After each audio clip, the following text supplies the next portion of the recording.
Okay, so we have our sometimes friend Mercury on the move. Not going backwards, I hope. No, thank God, because that's all we need now is Mercury. No, that doesn't go retrograde until March. What we have is Mercury in the sign of Capricorn, and wherever Mercury is where we are going to be concentrating our communication skills. And I think it's important to know where we could do that in each one of our charts. So for Capricorn, the sign that we're in, Capricorns, they had to hold their tongue for a good part of the end of December and beginning of January. Well, that's over now.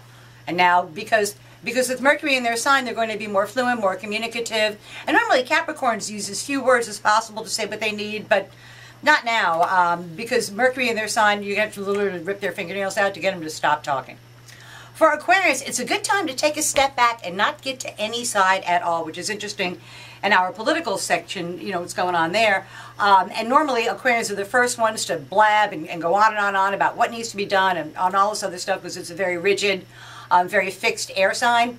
Mercury is behind their sign, and they're just going to zip their lip and wait and see what shakes out, which is the smart thing for them to do. Zip it. Zip. For Pisces, it's a good time to get the group to give the Pisces a hand. For the group, not that Pisces needs the group to do it for them, but it's always easier when you have the group behind you to go ahead and make any kind of effective changes in your life. And Pisces everywhere are relying on their well-placed friends and colleagues to help them out, which is a cool thing. Yeah. For Aries, this energy is in their 10th house of career and public standing, and they are trying to make some professional moves, but they really don't know exactly what they should do yet. That's still shaken out. The things above them are still shaken out. So rather than make any kind of decision now and have to make another one, which Aries are famous for, it's better to wait and see what shakes out over the next 2 weeks or so, and then go with whatever side really supports you the best. Gotcha. For Taurus is great energy for them. They are trying to re-establish their day-to-day living. Things have changed for them. They don't have near the responsibilities that they had before. They don't have the financial constraints they had before.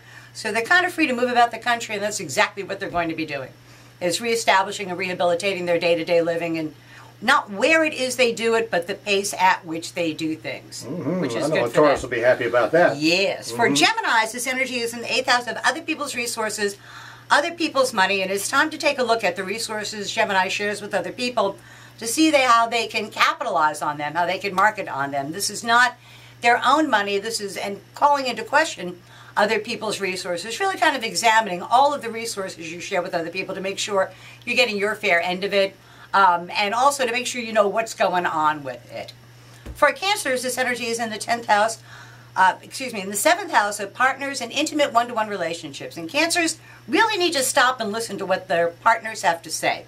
And Cancers are normally reluctant because they're not very confrontational. They're like a crab. They kind of approach you sideways. But in this case, you know, the partner actually needs to sit the Cancer down and go, here's what's going on. And that way the Cancer can deal with it once they know what it is. But their partners have a legitimate complaint, and they need to hear it. Deal with it. For Leos, it's a matter of restructuring their day-to-day living, their work and their responsibilities. Their work environment is they're trying to narrow it down to something they can manage. It had gotten way out of hand. And with just too many things to do, not enough time in the day to do it. So over the next 2 weeks or so, they're going to be finalizing what they can do and what they can't do. And the idea is to focus to make what it is you do the most efficient possible. Like that. Rather than diluting your brand, so to speak. I like the sound of that. Yeah, for Virgos, it's in their 5th house of love affairs, children, sports, amusements, pleasures, new creative projects.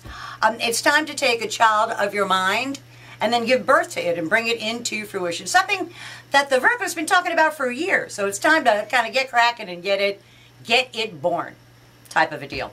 For Libras, this energy is in their 4th house of home and foundations. Out of all the signs, they have the toughest time with this energy. There's something going on at home. There's a structure that has outlived its usefulness in their life. The Libra knows it. They don't want to decide to make that happen or not. And they can either do it in the next 2 weeks or they could drag it out all year. I'm a big fan of ripping that Band-Aid off, have a whole lot of pain for a little bit of time instead of ripping that Band-Aid off one hair at a time. For Scorpios, the energy is in their 3rd house of day-to-day living, short distance, short duration travel. There are a lot of out and backs going on for Scorpios. Scorpios are trying really hard to make as much money as they can. And in order to do that, they got to make sure that they don't backtrack. And so by organizing their day-to-day living to something that they can manage, they have a better schedule and they won't fall behind the power curve. And then for Sagittarius, the last sign, it's about the money. It's about making more money. It's about doing more with what it is that you have. It's about capitalizing on an existing resource. And this is earned income. This is not, well, let me buy a lottery ticket, see if it saves a day. This is, a lot more to do with the energy that they put out, and they can talk themselves into a better job with better pay. They just have to believe in what it is that they're doing. So that's tomorrow's news today for the 12 signs of the zodiac. And I hope we get off this impasse pretty soon. No kidding. I'm not confident, but I do think it'll be done by the lunar eclipse and full moon next week. But we'll talk about that next week. Sounds like pretty good news. Thank you. Not See you bad. next week. Always a pleasure.